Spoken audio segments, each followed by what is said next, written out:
नमस्कार, मी जान्हवी। हल्लीची आपली लाईफस्टाईल खूपच फास्ट झाली आहे।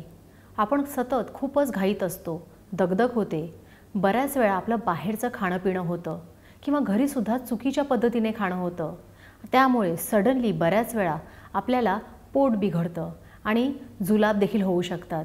म्हणून आज आपण जुलाबावर काय नैसर्गिक उपचार केले पाहिजेत याबद्दल माहिती घेणार आहोत। जुलाबावर डाळिंबाचा रस अत्यंत परिणामकारक ठरतं।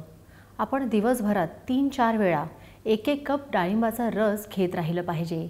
याने जुलाब थांबून आपल्याला लवकर आराम मिळेल। तसंच जुलाब जर आपल्याला लागले असतील तर साखर मिठाचं पाणी दिवसभर सतत घेत राहणं अत्यंत गरजेचं ठरतं। आपण ORS देखील घेऊ शकतो।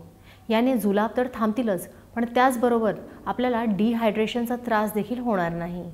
जुलाबावर आलं देखील अत्यंत परिणामकारक ठरतं। 1.5 कप पाण्यामध्ये 1 आल्याचा तुकडा ठेचून घालून ते पाणी चांगलं उकळावं। मग हे पाणी थंड झाल्यावर त्यात 1 चमचा मध घालून हे पाणी आपण दिवसातून 2 ते 3 वेळा घेतलं पाहिजे। याने पोटातील कळ थांबेल, पचनसंस्थेचं कार्य सुधारेल आणि जुलाब थांबून आपल्याला लवकर आराम मिळेल। जुलाब लागल्यावर शक्यतो लंघन करावं, म्हणजेच काही खाऊ नये।